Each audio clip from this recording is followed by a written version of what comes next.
My fiance and I are currently planning a wedding and dealing with all the stress. When she went wedding dress shopping, she invited my mom as an olive branch, as they've never had an easy relationship. My mom decided to try on wedding dresses during my fiance's appointment for her own wedding, not one of those mother-in-law wearing white things, and my fiance was understandably furious. When she told me, I tore my mom a new one.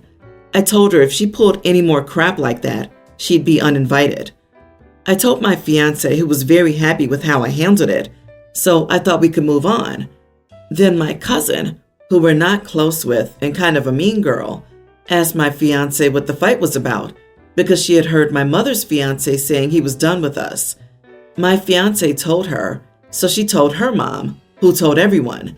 Now the entire family is attacking us, calling us mentally ill, saying my fiance is a narcissist for thinking my mom couldn't try on anything at the boutique, and my grandparents are threatening not to come. It's a mess. I recently sat down with my fiance to talk about how to move forward. She said my family was crazy, and I agreed, but I asked why she had told my cousin. She seemed taken aback and said she only told her the truth. I said she knew my cousin gossips, and I didn't understand why she would tell her anything, and I felt she was partially responsible, which hurt me as I thought I had done a great job handling my mom. My fiance was clearly hurt and said it wasn't her fault and she won't be blamed. She said she was right to share the truth with anyone and I shouldn't shame her. So am I the idiot?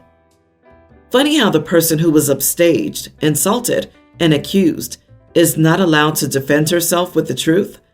Your mother and her fiance need to own their guilt, attempting to hijack the dress appointment and spreading the story, or their whitewashed version causing your fiance to offer up the truth. Ask yourself if your fiance embellished the event to the cousin. Now ask yourself how the cousin even knew to ask about the fight. Funny how all roads lead back to your mother. OP, you all need some help, impartial help, because though you started with a shiny spine, the aluminum foil has disintegrated. Best of luck, idiot. You stood up for your fiance when your mother pulled out one of the crassest moves a mother-in-law can pull, and you think you deserve a gold medal for it. I'm sorry that your family is so horrible. However, you need to make a decision here. You either stand up for yourself and your future wife, or bend over and embrace your trash family. But please do it before your wedding, so your fiance can dump you instead of having to divorce you. Yeah, pick a side. If the side you pick isn't that of the woman you're going to marry, it's time to rethink the marriage. Have you ever thought that since your fiance and mom don't get along, mom might be deliberately trying to stir up trouble between you? Wow, the mother's crazy. She effectively hijacked fiance's dress appointment. She's trying to take all the attention for herself, enabled by her family. OP, your mother's salty because the truth came out, and you value lying and keeping the peace over honesty and holding people accountable for their actions. I'm sure you set your mom straight. So straight that she and her fiance were gossiping and bad-mouthing you and your fiance to the family. Yep, you shut that crap down. I had been dreaming of a new bicycle for months now, but I knew we couldn't afford it. We bought a flat recently, so all our savings are gone, except our emergency savings that could sustain us for about 4 months tops. A week ago, my husband took our car for an oil change and later called me up telling me that the mechanic found a few issues with the car and he'll take the money out of our emergency savings to pay for it. It was about a fourth of our savings and it ruined my entire week. Then yesterday, he came home with the bike I dreamed of for months. He said it was a present for me and he looked very happy to give it to me. I told him I didn't understand.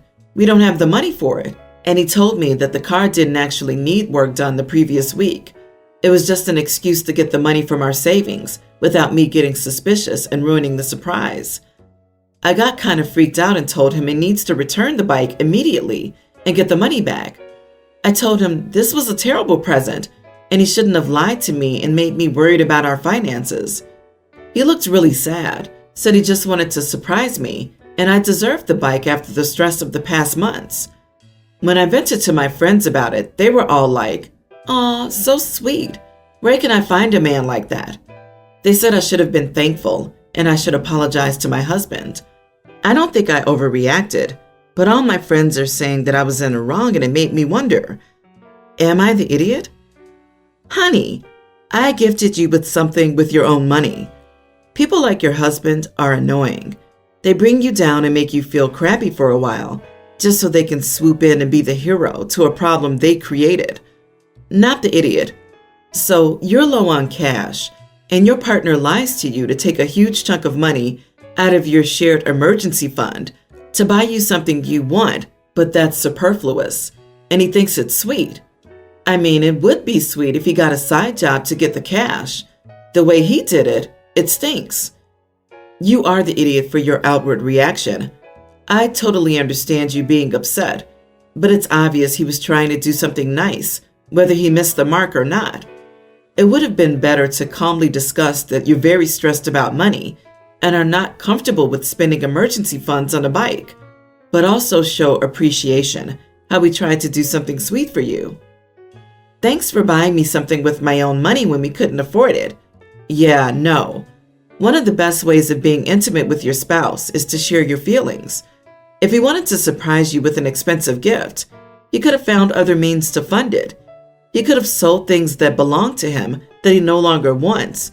He could skim a little off of his budget, take a part-time job, etc. He doesn't need to take money from your mutual savings for this kind of extravagant gift. It's your combined savings.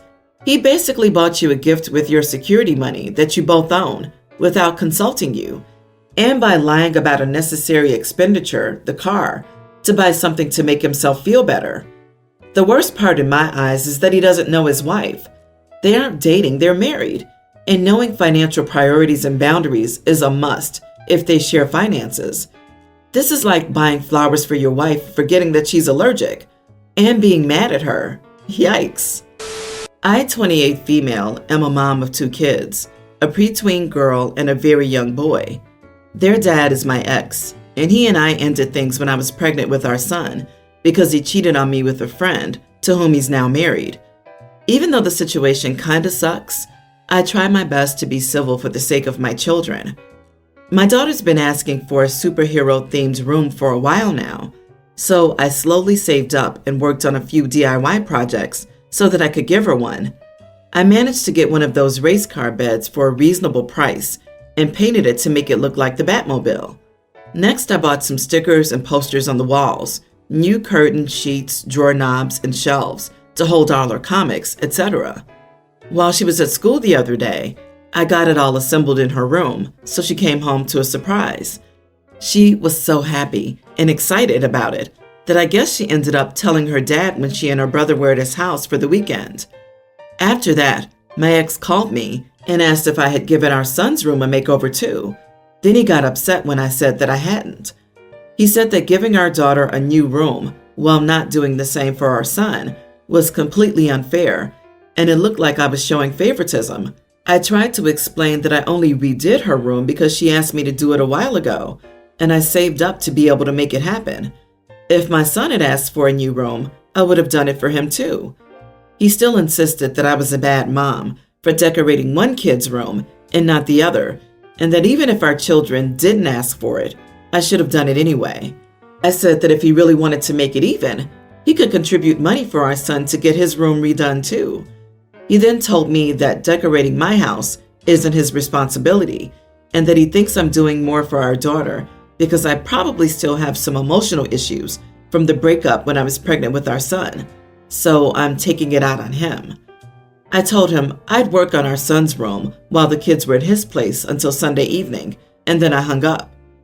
I don't know if this is all just me letting his words get into my head, and that's why I feel bad now, or if I actually messed up by redoing my daughter's room, but not my son's. Was I the idiot here? Not the idiot at all. Redo your son's room when he's old enough to care and make his own style choices. Your ex is manipulative and unrealistic. If he thinks you're not spending enough on both kids, go back at him for more child support. Your ex is attempting to dictate to you things he has no business in. Your son hasn't asked for a makeover on his room. It's possible he just likes his room the way it is. I think your ex wants to meddle and make you feel like a bad mother because he was a bad husband and father when it comes down to it. And if he won't contribute money for this project, then he needs to shut his mouth. He doesn't pay any child support, actually. I've never really asked him for money for the kids anyway, because he has a habit of holding things over my head, and I didn't want to deal with that. Wow, so he's a deadbeat too. I love how the cheating ex, who was more worried about getting laid instead of being a decent father and husband, is calling you a bad mother. Because of his actions, your children don't sleep in the same bed every single night of the week. Your kids don't need to have their rooms decorated at the same time. Only your daughter cares at this point. Get his butt to court. Get child support. You're depriving your children of money that's rightly theirs. Even if you don't need the money now, your children deserve it, whether to spend it on them for their future. Please, OP, don't buckle to his demands this weekend. You divorced this guy for a reason, or a bunch of reasons.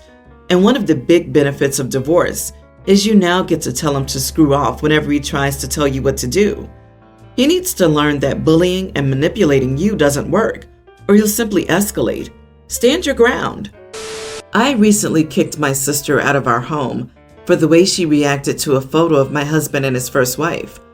I met him a few months after she died in a car accident, got married 2 years later. We've been together for 6 years. He was devastated when she died. I told him I never expected to replace her in any way and considered myself another chapter in his life. I was warmly accepted into the family and his circle of friends. My sister recently fell on hard times. She lost her job, apartment, and so on. We took her in. My husband has always had a home office. My sister was poking around the house when he was out and discovered a photo of him and his first wife among the framed pictures he has. It's not their wedding photo or anything, just a typical cute couple photo. It's the only printed photo of her in the house and was taken a few months before her accident. They didn't have any kids, so pics are all he has. There were a lot more photos of us. I was reading on the couch when my sister came stomping into the room, holding the framed photo.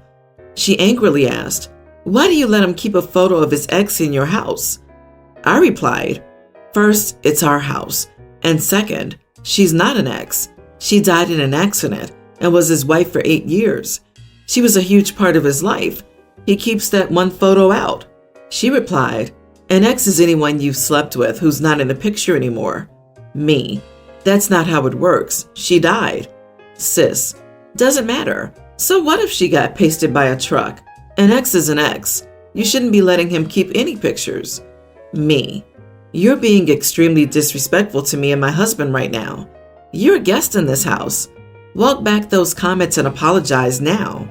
Sis, "Why should I apologize? How can you let him keep pictures of an ex-toy?" I never knew his first wife, but I know how much she meant to him. I know how much he loves me. My sister was talking about her like that insulted him, and by extension me.